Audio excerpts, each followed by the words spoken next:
날씨가 많이 덥죠. 무덥습니다. 그리고 비도 참 많이 오고 지방이나 수도권을 비롯한 우리나라의 전 지역에 보면 많은 어려움들을 당하는 사람들이 있어요. 제가 주중에 어느 목사님을 잠깐 만나고 점심을 먹으러 걸어가는데 5분 정도도 안 되는 거리를 걷는데 땀이 엄청 나는 거예요. 이 차를 타고 날 때 몰랐는데. 근데 이 어려움 당한 이 사람들은 그 복구 아니라고 쉬지도 못하고 엄청 땀을 흘려가며 그런 것들을 보면서 총회에서도 이렇게 지원을 하고 또 하긴 하더라고요. 물론 나라에서는 관심 지역으로 뭐 선언도 하기도 하고 하는데 우리 교회들이 뭘 할 수 있을까? 저는 우리 하나님이 세운 교회와 성도들에게 가장 강력하게 준 무기가 뭐라고 생각하냐면 기도라고 생각합니다. 돈이 없어도 할 수 있는 거고 기운이 없어도 할 수 있는 거고 입만 열리면 할 수 있는 거고 입이 안 열려도 마음으로도 기도할 수 있잖아요. 그래서 이 기도가 우리 하나님이 우리 성도들에게 준 강력한 무기예요. 그래서 정말 이 어려움 당한 분들을 위해서 기도해야 되겠다. 올림픽이 시작이 됐습니다. 관심도 없는 것 같고 올림픽을 하는지 안 하는지도 모르지만 저 프랑스 파리에서는 올림픽이 시작이 됐어요. 어제 우리나라가 금메달을 땄습니다. 참 좋은 일들이에요. 나라와 민족을 위해서 기도할 때 우리나라가 역량이 이렇게 올라가야 되거든요.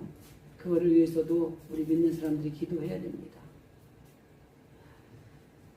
지난주에 오늘 본문의 같은 말씀을 가지고 여호와를 경외하는 삶이라는 주제로 저희가 말씀을 좀 나누었잖아요. 그러면서 여호와를 경외하는 삶은 어떤 것들인가 좀 살펴보았고 우리가 이런 여호와를 경외하는 삶을 살아야 된다라는 말씀을 나누었습니다. 오늘은 그 여호와를 경외하는 사람들이 받는 복이 있다는 거예요. 하나님이 주시는 복을 받는 것이 하나님의 백성들이 가진 특권이거든요. 하나님은 복을 주시기를 원하십니다. 그런데 그 복을 받아 누리는 것이 우리가 누려야 될 특권이에요. 근데 그 아이들을 키워봐도 그렇고 공동체 생활을 해봐도 그렇고 예쁨을 받는 애들 있잖아요. 그죠? 뭐 자식까지는 조금 보류합시다. 자식은 다 이쁘니까. 근데 공동체에 가거나 어디 가면은 예쁨을 받는 사람들이 있어요. 그죠? 그 사람이 복을 받는 거예요. 하나님이 우리를 보실 때에 우리 믿는 사람들이 얼마나 많습니까? 이 지구상에. 그죠? 우리나라만 해도 뭐 이제는 천만 무너진 것도 오래됐고요. 정말 600만이나 되면은 감사하다는 이런 말이 나올 정도로 정말 감수가 돼서 안타까운 현실이지만 어쨌든 이 어마어마하게 믿는 사람들 중에 하나님이 이렇게 보실 때 다 복을 주시고 다 사랑하고 다 은혜를 베풀고 다 긍휼히 여기셔요. 그런데 그 복을 받아 누릴 수 있는 그릇을 준비한 사람들이 복을 많이 받아 누리게 되는 거예요. 그래서 그러면 어떤 사람이 복을 받느냐? 오늘 성경에 보니까 1절에도 그래요. 여호와를 경외하는 자는 복을 받게 될 것이다. 그리고 4절쯤에 가서도 이같이 앞에 복된 내용들을 설명을 하고 난 다음에 이같이 여호와를 경외하는 자는 복을 받게 될 것이다. 우리가 하나님이 주시는 복을 받으려면 우리가 어떤 사람이 돼야 돼요? 여호와를 경외하는 삶을 사는 사람이 돼야 되는 게 우선이라고 하는 겁니다. 그래서 오늘은 여호와를 경외하는 사람이 받을 복이 어떤 것들인가를 좀 살펴보기 전에 한 번 더 조금 더 지난주에 있던 것과 더불어서 여호와를 경외하는 것이 무엇일까? 하나님을 믿고 살아가는 사람은 늘 하나님을 경외하는 사람들입니다. 그러니까 우리는 모두가 하나님을 경외하는 삶을 살아가는 사람들이에요. 그런데 믿는다고 하면서도 말씀을 무시하거나 하나님의 뜻대로 살지 않으면은 하나님을 경외하는 게 아니에요. 경외한다는 말이 무슨 말입니까? 하나님 앞에 우리가 그 말씀 안에서 그리고 하나님의 뜻 안에서 하나님이 원하는 것을 행하면서 살아가는 것이 이게 여호와를 경외하는 거예요. 그런데 좋은 것만 있는 게 아니라 어려운 것도 있는 거예요. 그래서 제가 여러분들에게 요약해준 이 경외라는 단어의 뜻이 뭐였냐면, 첫째, 하나님을 사랑하고 그 안에서 기뻐하는 것, 즐거워하는 겁니다. 그러나 그 마음 속에는 뭐가 있어요? 때로는 두렵고 떨리는 마음이 있어야 돼요. 그래서 두렵고 떨리는 마음으로 그 안에서 하나님을 사랑을 받고 그 안에서 기뻐하는 것, 이게 경외라는 단어의 요약본입니다. 그래서 하나님의 사랑과 하나님의 심판이 함께 있는 것이 경외하는 삶을 사는 거예요. 그래서 하나님을 너무 무시해도 안 돼요. 하나님을 너무나 쉽게 봐도 안 되는 거예요. 그렇다고 하나님을 너무나 무섭게만 봐도 안 되는 거예요. 우리가 그러잖아요. 하나님 다 해주실 거야. 이거 경외성이 있는 거 아닙니다. 그리고 하나님은 너무 무서워서 우리가 막 칠 것 같아, 벌 받을 것 같아, 이런 마음들도 가지고 있는 것도 필요한 거예요. 그 안에서 우리가 하나님을 어떻게 섬길 것인가가 중요하다고 하는 것입니다. 그 대표적인 예가 예수님이셨다는 겁니다. 예수님은 철저하게 하나님을 경외하는 삶을 살았던 사람이에요.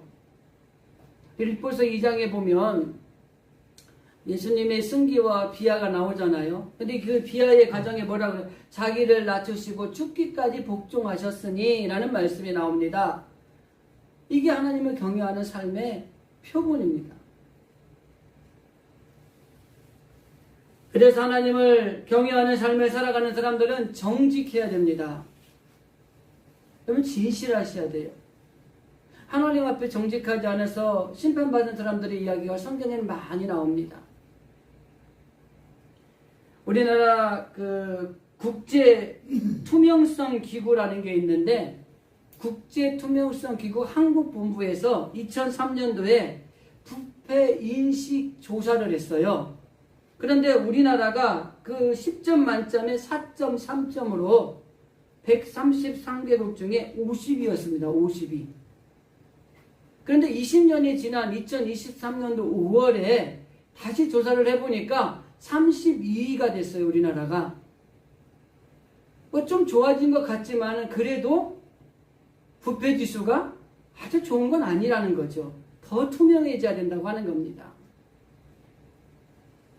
기초가 바르지 못하면 쉽게 무너집니다. 사상 누각이라는 말이 있죠. 모래 위에 누각을 지어놨다는 겁니다. 이게 뭐예요? 겉으로는 번지름해 보이는 누각이지만 모래 위에 지었기 때문에 쉽게 무너진다는 거죠. 정직하지 못할 때 그런 일이 생깁니다.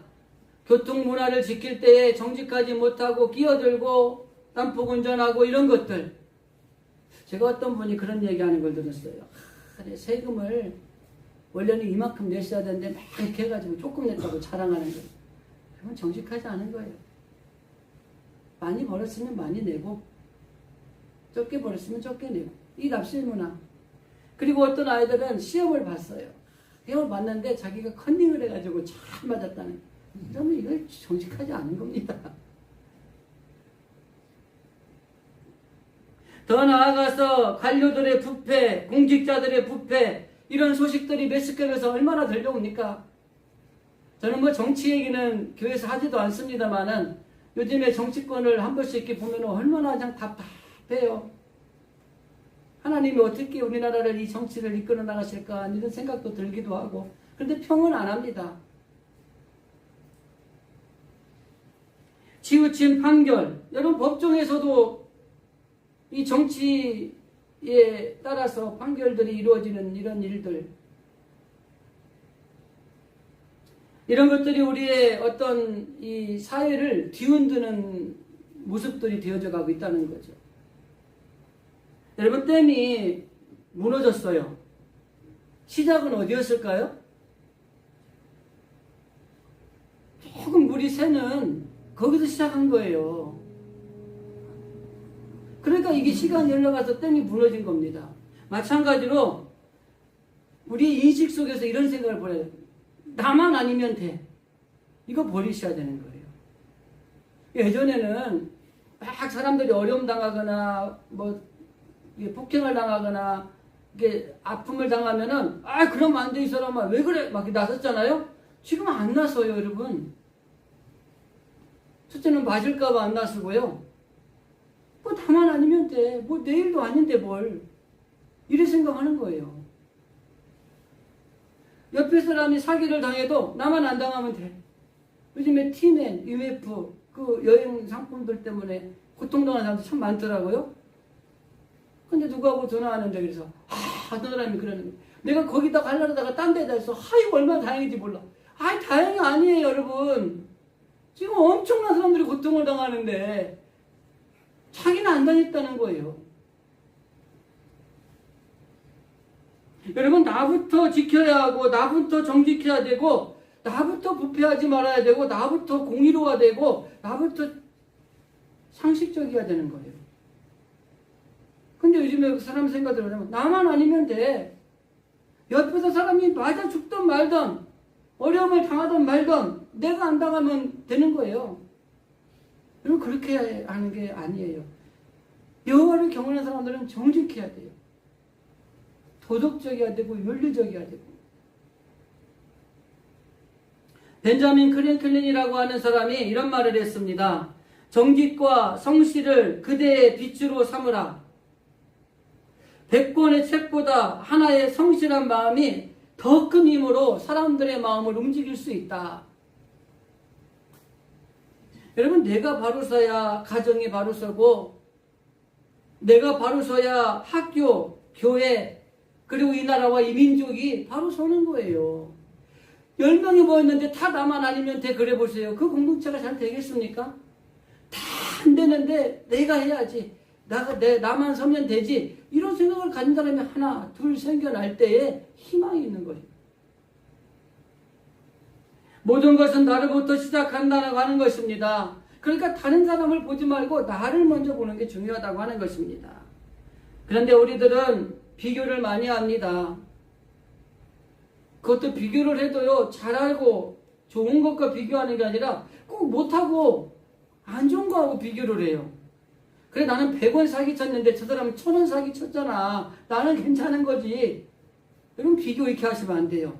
정직하게 사는 사람하고 비교를 해서 내가 10원을 좀 어떻게 했는데 부끄럽다, 이렇게 비교하셔야 돼요.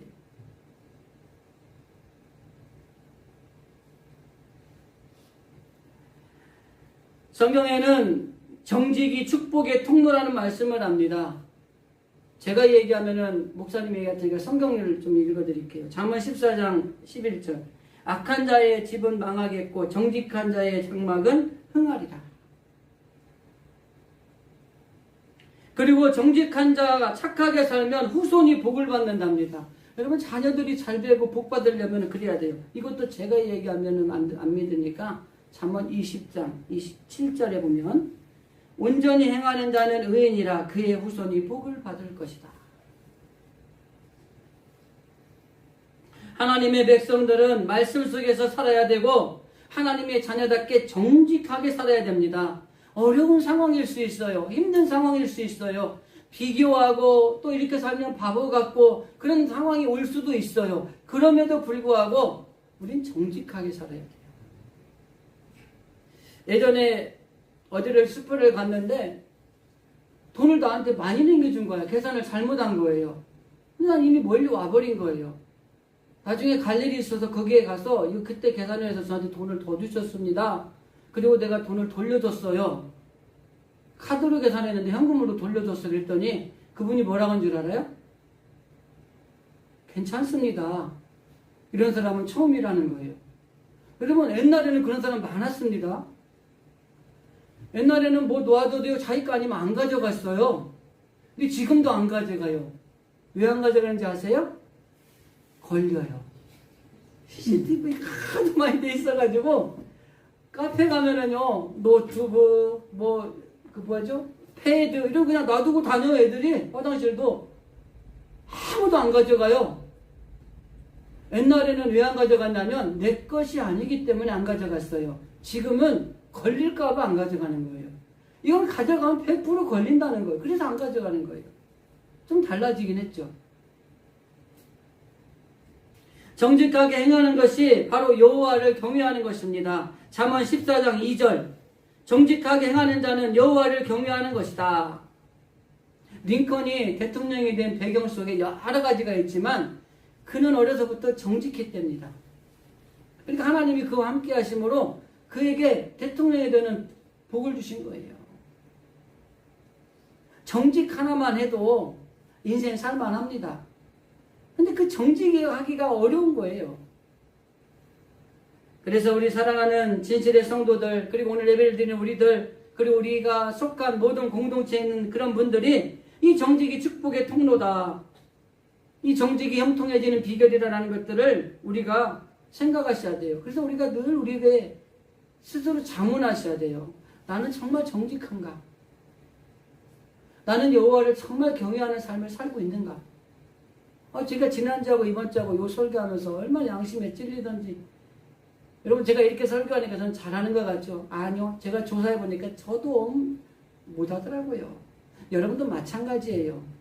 돌아보라고 하는 것은 내가 잘하고 있는 걸 찾으라는 게 아니라 돌아보면 부끄러운 게 너무너무 많아요. 근데 그걸 깨닫는 게 은혜입니다. 근데 그것도 모르고 살아보세요. 우리가 지난번에 그랬잖아요. 내가 하나님 앞에 서 있다는 것을 우리가 늘 기억해야 된다 그랬잖아요. 코람데요. 마찬가지예요. 내가 정말 정직하게 살고 있는가를 점검하셔야 돼요. 내가 정말 하나님을 경외하는 삶을 살고 있는가? 이거 점검하셔야 돼요. 근데 점검했는데 부끄러워. 아이고, 어떻게 생각도 하기도 싫어. 그래도 하셔야 돼요.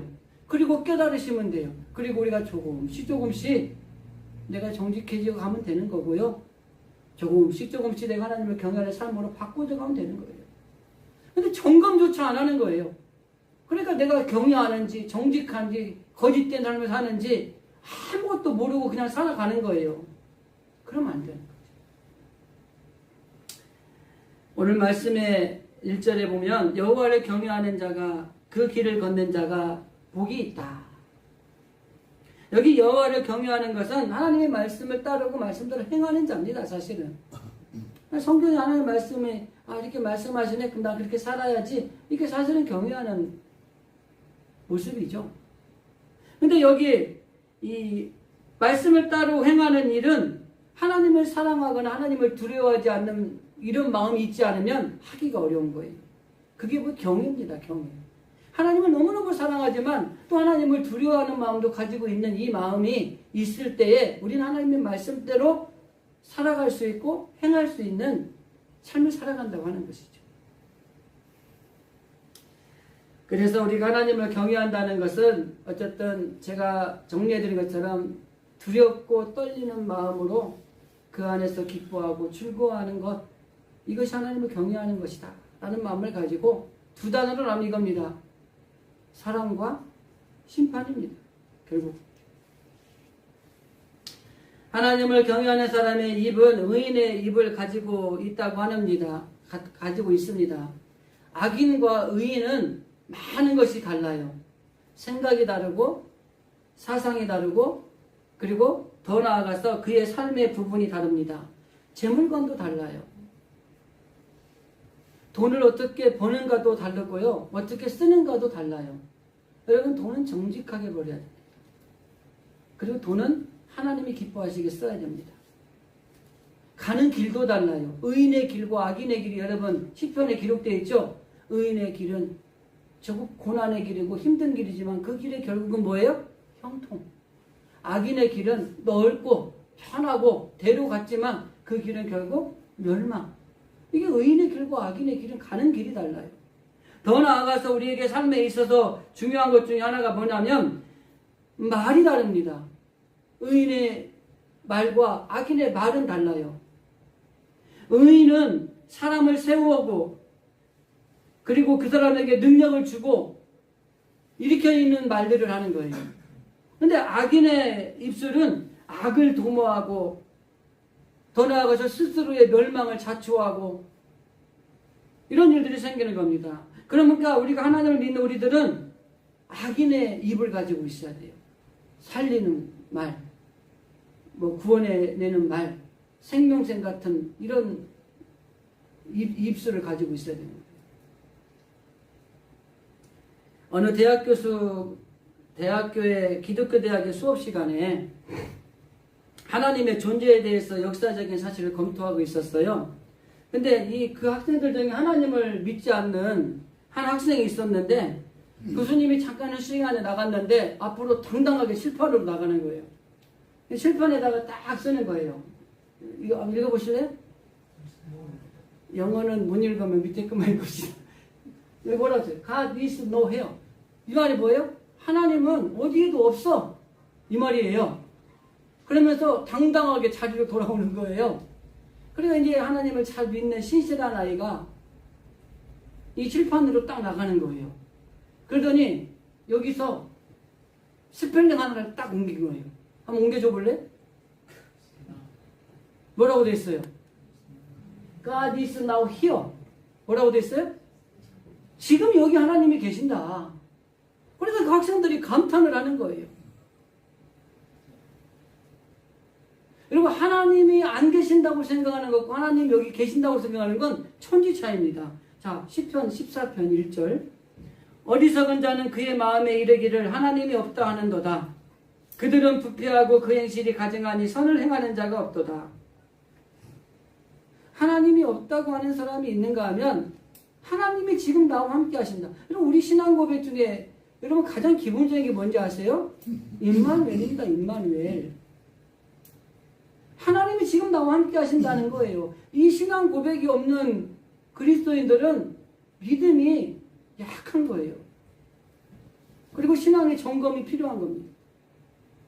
분명한 것은 하나님이 언제나 우리와 함께 하신다는 것입니다. 그래서 그 하나님을 의지하면서 그 하나님의 돌보심 아래에서 우리의 모든 것을 맡기고 살아가는 것입니다. 이게 하나님을 경외하는 삶이에요.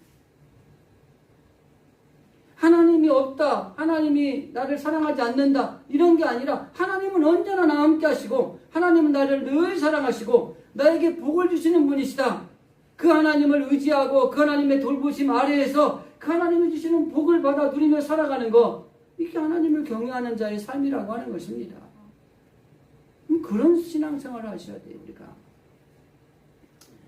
그러면 하나님을 경외할 때 받는 복이 뭔가 몇 가지만 좀 정리를 간단하게 하겠습니다. 첫째, 안전한 삶을 살아가는 것입니다. 하나님을 경외하는 사람은 안전하고 평안한 삶을 살아요. 다윗이 그의 일생을 보면은 늘 전쟁터에 나가서 많이 살았어요. 전쟁을 참 잘하는 사람이 다윗이었죠. 근데 그가 전쟁을 하다가 죽음 일부의 직전에 온 사건이 하나가 있는데 나중에 한번 읽어보세요. 사무엘하 21장 15절 이하인데 여기 보면 거인족인 블레셋 족속이 거인 중에 하나인 골리앗과 비슷한 체구를 가진 이스보브넷이라는 사람이 있었어요. 이스보브셋이라고도 하고 어쨌든 그 사람이 있는데 그에 의해서 다윗이 이 죽음에 이르는 이제 칼로 찌르는 다윗을 죽이는 상황이 왔는데 그때 다윗의 장수가 그 이스보브넷을 죽였잖아요. 그럼 살아나잖아요. 그뿐만이 아니라 사울왕에게 미움을 받아가지고 도망자 생활을 하다가 몇 번의 죽을 고비를 넘겼는지 몰라요. 그런데 이 전쟁때 이런 어려움에서 다윗이 왜 살아났어요? 어떻게 살아났어요? 그를 보호하는 사람이 있었어요. 그게 누구냐면 하나님이셨다고 하는 겁니다. 여러분, 이 세상에 있는 것들이 우리를 보호해 준다 그래도요, 여러분 절대 완전하지 않습니다. 돈이 보호해 줄 것 같아요?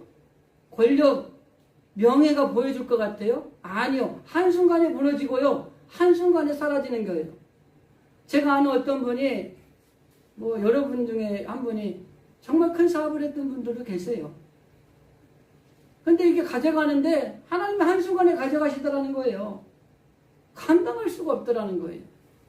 그리고 나 이제 모든 걸 빼앗기고 나서 깨달아 보니까 하나님의 도우심을 구했어야 되는데 너무나 내가 착각을 했다는 거예요.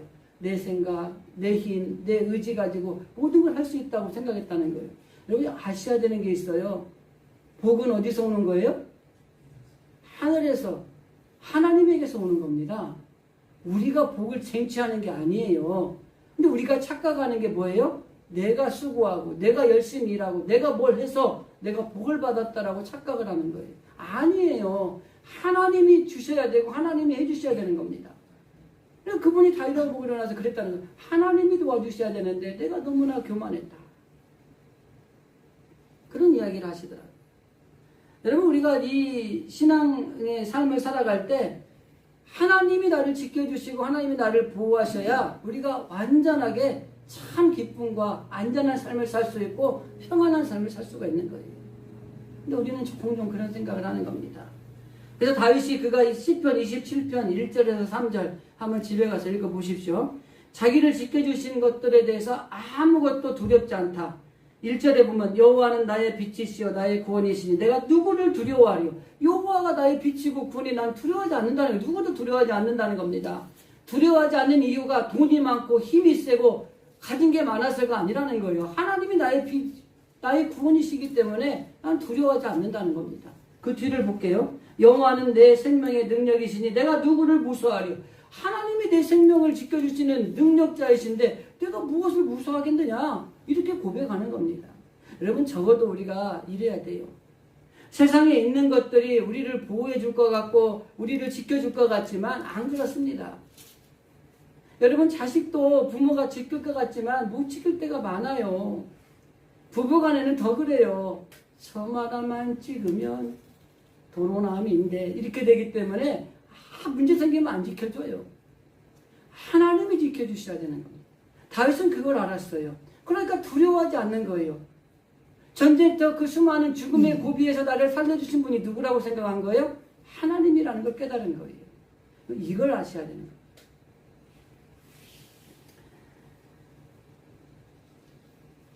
두 번째, 여호와를 경외하는 자에게 주시는 복은 의인에게 주는 복이에요. 그래서 우리가 의인의 삶을 살아야 됩니다. 사실은 내 노력, 내 능력으로 무엇을 얻은 것처럼 생각하지만은 결국 하나님이 복을 주셔야 그 복을 받을 수 있는 거예요. 시편 127편 1절입니다. 여호와께서 집을 세우지 아니하시면 세우는 자의 수고가 헛되며 여호와께서 성을 지키지 아니하시면 파수꾼의 경선함이 허사로다. 하나님이 해 주셔야 되는 겁니다. 그래서 우리가 하나님 앞에 의인으로서 내가 의인을 되겠다고 해서 되는 건 아니지만 의인으로서의 삶을 살아가기 위해서 신앙생활을 노력하셔야 되는 겁니다. 자, 그리고 오늘 본문에 나와 있는 말씀에 세 가지 복이 있습니다. 여호와를 경외하는 자는, 그 길을 걸어가는 자는 복이 있다. 이렇게 1절에 말씀하고 2절과 3절에서 세 가지를 이야기를 하죠. 그리고 4절에서 이와 같이 여호와를 경외하는 자는 복을 받게 된다. 어떤 복이냐? 첫째가 여기 수고한 대로 열매를 얻게 되는 복입니다. 제가 헌금 드리고 기도할 때마다 이 기도를 빼놓지 않아요. 하나님, 우리가 수고한 대로 열매를 거두게 하시니 감사합니다. 여러분, 생각해 보세요. 세상에 일하는 사람들이 수고 않는 사람이 있습니까? 직장에서 온갖 눈치 먹으면서 참 열심히 잠도 안 자면서 일해요. 우리 장로님 사업하시는 거 보면 정말 힘들게 하잖아요. 다 열심히 해요. 근데 우리가 한 대로 열매가 맺어지나요? 안 될 때도 많아요. 그런데 이 수고한 대로 열매를 맺게 된다? 이게 얼마나 큰 복인지 모릅니다. 우리는 막 복을 너무나 다른 데서 찾으니까 그래요. 내가 열심히 일한 만큼의 대가가 하나님이 나에게 주시는, 이게 큰 복인 거예요. 근데 열심히 했는데도 그 복을 누리지 못하는 사람들 많이 있다니까요. 근데 수고한 대로 열매를 얻게 되는 복을 받는 것이 이게 복 중의 복이라고 하는 것입니다. 2절에 그렇게 되어 있잖아요. 내가 내 손이 수고한 대로 먹을 것이라. 수고한 대로 먹는 게 얼마나 복입니까? 아까 제가 그 재물관이 이 여호와를 경외하는 자는 다르다 그랬잖아요. 버는 것도 달라야 되고 쓰는 것도 달라야 됩니다. 정직하게 버리셔야 돼요. 수고한 만큼 내가 수익을 얻어야 되지 불로소득을 얻으려고 하다가 망하면은 완전 망하는 겁니다. 그래서 재물관 버는 것도 달라야 되고 쓰는 것도 달라야 돼요. 그래서 하나님이 감사하는 자, 하나님 앞에 온전히 그 일이 필요하다고 하는 것입니다. 그래서 하나님을 경외하는 사람, 그리고 하나님을 경외하는 가정은 수고하는 대로 먹게 되는 복을 받게 되는 거예요. 거기에 감사가 있고 거기에 기쁨이 있는 겁니다. 사람과 동물의 차이가 뭔지 아세요? 동물이 웃지를 못한다네요. 그래요? 기뻐하긴 하는데 웃지는 못한다네. 사람만이 웃는다네요. 그리고 예술적인 것들을 감상할 수 있는 걸 못한대요. 동물들은. 사람들은 하잖아요. 가장 동물과 사람의 특징이 뭔지 아세요? 동물은 감사할 줄을 모릅니다. 요즘엔 강아지 애완동물 키우면 또 다 한다고도 해요. 근데 어쨌든 그렇대요. 근데 사람은 감사할 줄 알아요. 하나님의 은혜에 감사할 줄도 알고 누군가로부터 은혜를 입으면 감사할 줄 아는 거예요. 이게 동물과 사람의 차이랍니다. 그래서 하나님을 경외하는 사람, 하나님을 경외하는 가정에는 수고한 대로 열심히 일한 대로 그에 주시는 복이 열매가 거쳐지는 것들이 있다고 하는 것입니다. 두 번째는 형통하게 되는 복을 받습니다. 2절에 보면은 형통하게 될 것이다 라는 말씀이 있어요. 여러분 형통이라는 말이 뭐죠? 내가 원하는 대로 잘 되는 거 이렇게 이해하고 계시죠? 그래 뭐 단어는 맞아요. 근데 우리가 잘못 착각하면은요 이 형통을 잘못 오해할 수 있어요. 형통이라는 건 정확히 말하면 고난 가운데서도 그것을 이겨내고 승리하는 것, 이게 형통입니다. 내 뜻대로 다 되는 게 아니라 하나님의 뜻대로 대하는 게 형통이에요. 근데 우리는 내 뜻대로 내 마음대로 돼야 되는 게 형통이라고 생각하잖아요. 아니에요. 무슨 일이 여기까지 고난도 있고 역경도 있고 시련도 있는데 이것을 이겨냄으로 인해서 결과적으로 그것을 얻게 되는 것, 그것이 바로 형통이라고 하는 것입니다. 그러니까 너무 내 마음대로 되는 것이 하나님이 나에게 형통의 복을 주셨다 이렇게 하지 마세요. 하나님의 뜻대로 내 안에서 이루어져야 이게 형통인 거예요. 그래서 그러기 위해서 때로는 뭐가 와요? 고난이 오고 시련이 오고 어려운 문제들이 우리에게 다가오는 겁니다. 그런 것들을 잘 이겨내고 그런 것들을 이겨내셔야만이 진정한 하나님이 주시는 형통의 복을 누릴 수 있다고 하는 것입니다. 그래서 이 단어가 풀고 있는 거에 우리 신앙인들이 너무나 맹목적으로 그냥 이해는 알고는 계시되 우리가 가지고 있는 형통하고는 다르다는 인식을 좀 가지는 게 필요하다고 하는 것입니다. 그래서 개인적으로도 그렇고 가정적으로도 그렇고 가정마다 다 어려운 고비가 있잖아요. 뭐 사업하는 사람, 직장에 다니는 사람들 그만둬 말아 하루에도 사표 써놓고 내 말 이런 사람도 많잖아요. 그런데 이런 일들이 있는데 하나님을 경외하고 사랑하는 가정은 이 하나님의 함께 하심으로 인해서 형통케 하시는 거예요. 여러분 하나님이 함께 하심으로 형통하게 되었더라. 그 형통이 세상적인 형통이 아니라는 거예요. 자, 예를 들어볼게요. 창세기에 보면 요셉에 관한 얘기가 나와요. 이 요셉이 하나님이 함께 하심으로 형통한 대표적인 인물 중에 하나거든요. 자, 보세요. 창세기 39장 2절. 여호와께서 요셉과 함께 하심으로 그가 형통한 자가 되었다. 39장 23절. 여호와께서 그의 범사에 형통하게 하셨더라. 자, 이게 여호와께서 형통하게 하셨다는데 요셉 마음대로 된 걸까요? 하나님의 마음대로 된 걸까요? 하나님이 함께 하심으로 형통한 자가 됐다는 것은 하나님이 기뻐하시는 삶으로 복을 받았다는 거예요. 그러니까 우리가 잘 이해를 하셔야 돼요. 그래서 형통하게 되는 복은 하나님이 주시는 것입니다. 그래서 우리가 하나님 앞에 더 하나님을 고백하고 아까 찬송 부른 것처럼 내가 어려운 일 만나고 힘든 일 만나고 고난이 있어도 더욱더 뭘 한다 그랬어요? 주를 의지합니다. 이렇게 얘기했잖아요. 여러분 형통의 복을 받기 위해서 고난이 있어요. 시련이 있어요. 어려움이 있습니다. 그러나 그것을 이겨내셔야지 하나님 주신 형통의 복을 누리며 살아갈 수 있는 것입니다. 한 가지 더. 가정과 가정의 구성원이 잘 되는 복을 받습니다. 3절에 내 집안의 안방에 있는 내 아내는 결실한 포도나무 같으며 내 식탁에 둘러앉은 자식들은 어린 감람나무 같으리로다. 첫째, 가정의 복을 받고, 둘째, 그 안에 살아가는 부부가 복을 받고 그 안에 있는 자식들이 복을 받는다는 것입니다. 여러분 얼마나 이게 놀라운 복입니까? 이런 복 받으려면 여호와를 경외하는 삶을 살아야 되는 거예요. 그만큼 집안의 가정이 중요하고 아내가 중요하고 자녀들이 소중하다는 것을 말씀하고 있는 것입니다. 여러분 가정이 행복해야지 집에 나가서 일하는 아빠가 힘이 나는 거예요. 자녀들이 가정이 행복해야지 나가서 기쁘고 즐겁게 살아갈 수가 있는 겁니다. 가정이 맨날 찌그락짜그락하고 맨날 싸움만 하고 그러면 집 나가는 남편의 어깨가 쭉 처지고 들어오는데 내가 왜 들어가야 돼 말아야 돼 이러는 겁니다.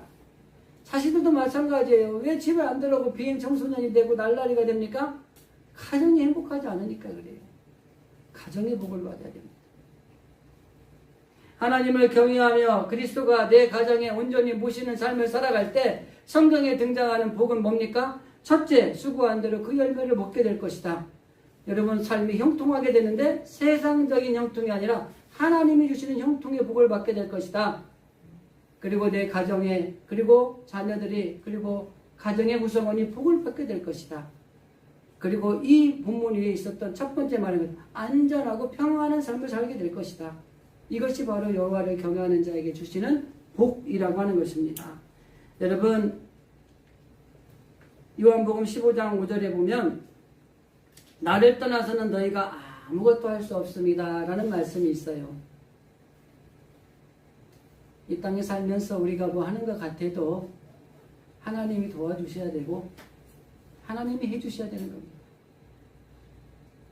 여호와를 경외하는 삶을 여러분 꼭 살아가는 신앙을 좀 추구하시고, 그로 인해서 하나님이 여호와를 경외할 때 주시는 이 복을 여러분들이 받아 누리시면서 이 땅에서 신앙생활 하시다가 주님 부르시면 내가 이렇게 복을 누리고 여호와를 경외하다가 주님 왔습니다. 그리고 갈 수 있는 우리 모두가 되어줄 수 있기를 주님의 이름으로 간절히 기도드립니다.